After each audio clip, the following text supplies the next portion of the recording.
Hello दोस्तों, मैं आशुतोष पांडे आज आपको कक्षा 10 के सूरदास के पद भावार्थ सहित समझाऊंगा।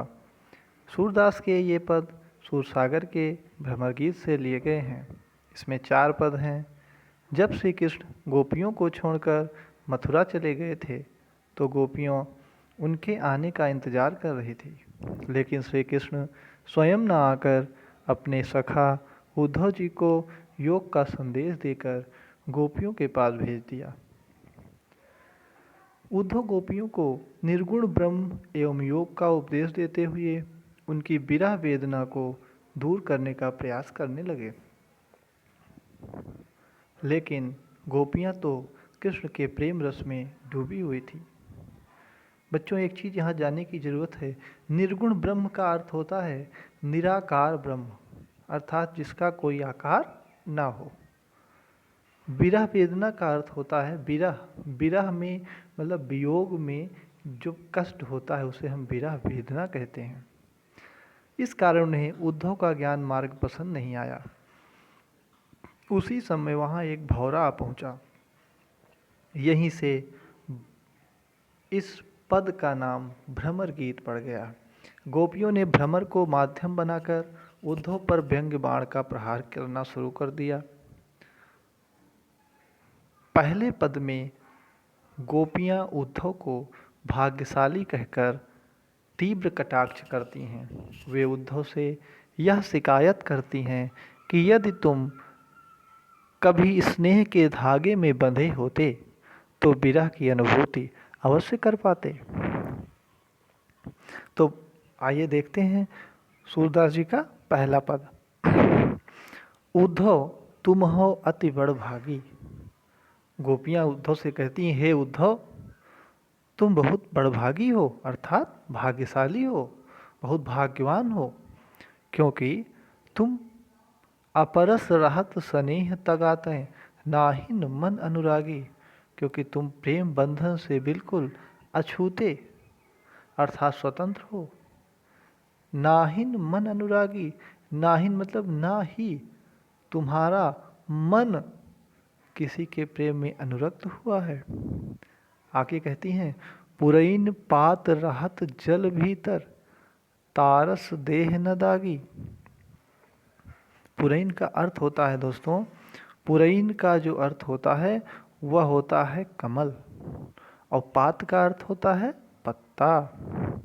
पुरैन पात मतलब कमल का पत्ता।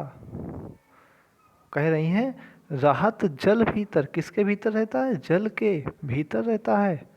तारस देह न दागी, तारस, ता माने उस पर, ता माने उस, ता माने उस पर, देह न दागी, फिर भी वह जल से क्या रहता है, उसके शरीर एक दाग भी नहीं पड़ता। कहने का मतलब है जिस प्रकार कमल का पत्ता सदैव जल के अंदर रहता है, जल के भीतर रहता है, परंतु वह जल से अछूता रहता है, उस पर जल की एक बूंद का भी धब्बा नहीं लगता। आगे कहती हैं, ज्यों जल माह तेल की गागर बूंद न ताको लागी। और जिस प्रकार जल माह तेल की गागर, तेल की गागर, तेल की गागर माने मटकी, जिस प्रकार तेल की मटकी को जल में रखने पर, जल माह अर्थात जल में रखने पर जल की एक बूंद भी, बूंद न ताको लागी, एक बूंद भी उस पर नहीं ठहरती, उसी प्रकार तुम श्री कृष्ण के समीप रहते हुए भी उनके प्रेम बंधन से सर्वथा मुक्त हो।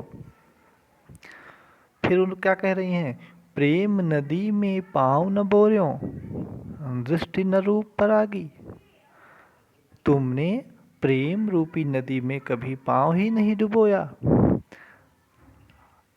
प्रीति नदी, प्रीति माने प्रेम, तुमने प्रेम रूपी नदी में कभी पाँव ही नहीं डुबोया, अर्थात तुमने कभी किसी से प्रेम ही नहीं किया। और क्या करें, दृष्टि न रूप परागी,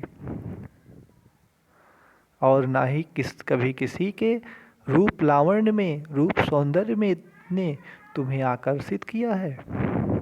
गोपियाँ उद्धव से कहती हैं कि सूरदास अबला हम भोरी, गुर चाटी जौ पागी, कि हम तो भोली भाली अबलाएं हैं। अबलाएं मतलब जिसके पास बल ना हो, अबल, अबला, आ अर्थात बिना, और बला माने बल के। कहती हैं कि हम तो भोली भाली अबलाएं हैं और हम कृष्ण के प्रेम में अनुरक्त हो गई हैं। हमारी स्थिति उन चींटियों के समान है जो गुड़ पर आसक्त होकर, गुड़ पर आकर्षित होकर उसमें चिपट जाती हैं और फिर स्वयं को छुड़ा ना पाने के कारण क्या हो जाती हैं, वहीं पर अपने प्राणों को त्याग देती हैं। तो बच्चों, ये हो गया पहला। इस काव्यांश में ब्रज भाषा का प्रयोग किया गया है। गोपियों के माध्यम से वियोग श्रृंगार की अभिव्यक्ति हुई है। प्रीति नदी में रूपक अलंकार है। पुरई निपात में अनुप्रास अलंकार है। काव्यांश में उपमा अलंकार की छटा दर्शनीय है। तो बच्चों, ये आपका पहला हो गया। अब हम लोग देखते हैं दूसरा पद। दूसरा पद कौन सा है?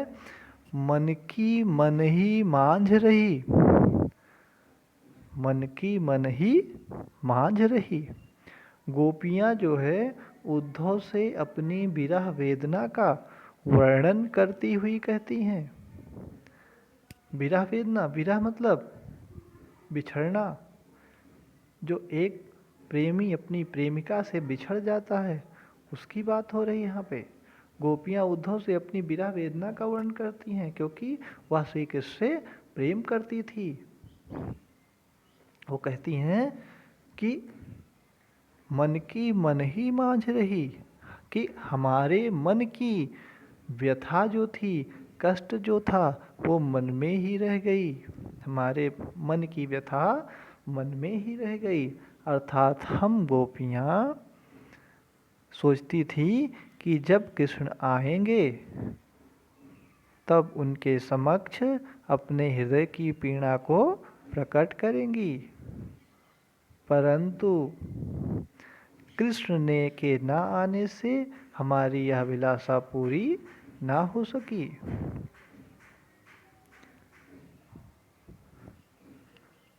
वे आगे कहती हैं कि हे उद्धव, कहिए जाई कौन पय उद्धव, नाही परत कही। उद्धव जी से पूछ रही हैं कि हे उद्धव, आप ही बताइए, हम अपने मन की पीड़ा को किससे जाकर कहें? हमसे कुछ भी कहा नहीं जाता। क्या करें? कहिए जाई कौन पय उद्धव, नाही परत कही। हमसे कुछ भी कहा नहीं जाता। फिर कह रही हैं, अवधि आधार आस आवन की। अवधि माने समय, आवन माने आने की, आस माने आशा, सहारा। तन वन बिथा रही, तन और मन में बिथा माने, बिथा माने दुख, पीड़ा, व्यथा। वो कहती हैं, हम तो कृष्ण के आगमन की आशा लिए, उनके आने के नियत समय, जो वो समय दे कर गए थे, उसी के सहारे ही अपनी तन मन की व्यथा को सहती जा रही हैं।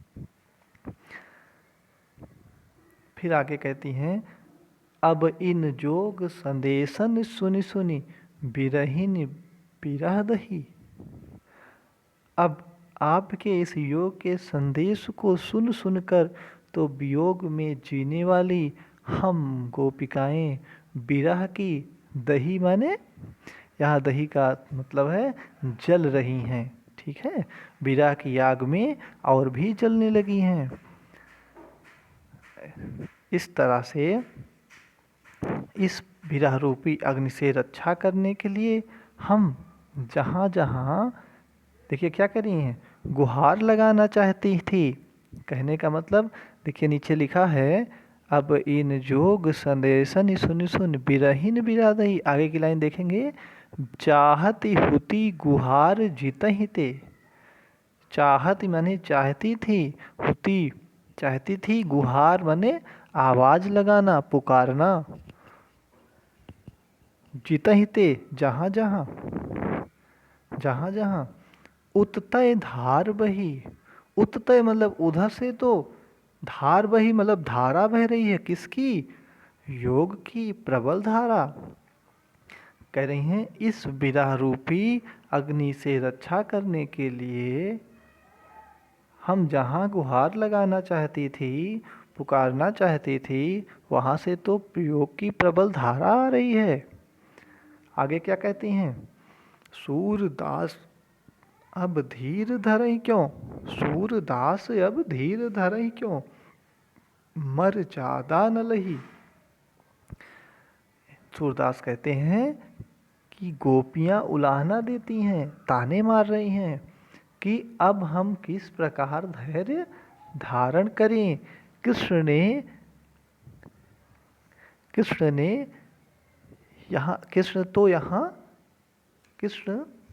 ने यहाँ नहीं आए और उद्धव के द्वारा हमें भी प्रेम का त्याग कर ज्ञान का आश्रय लेने का संदेश भेज दिया है। ऐसे में धैर्य धारण कर पाना असंभव है। फिर से एक बार देखेंगे, सूरदास अब धीर धर ही क्यों, मर ज्यादा न लही। सूरदास जी क्या कह रहे हैं कि गोपियां कह रही हैं कि जिनके कारण हमने अपनी मर्यादा को छोड़ा, उन्होंने अपनी मर्यादा का पालन नहीं किया, तो हम धैर्य धारण कैसे करें। इस पंक्ति का जो इस पद का काव्य सौंदर्य है वह यह है कि इस पद्यांश में अनुप्रास अलंकार का प्रयोग हुआ है। कृष्ण के प्रति गोपियों के गहन प्रेम की अभिव्यक्ति हुई है। सुनि सुनि में पुनरुक्ति प्रकाश अलंकार है, क्योंकि जहाँ एक ही शब्द दो बार आए और उसका अर्थ एक ही हो, उसे हम पुनरुक्ति प्रकाश अलंकार कहते हैं। अगला जो है, इसमें गोपियों का कृष्ण के प्रति निष्ठावान प्रेम प्रकट हुआ है। तो बच्चों आज के लिए इतना ही। धन्यवाद।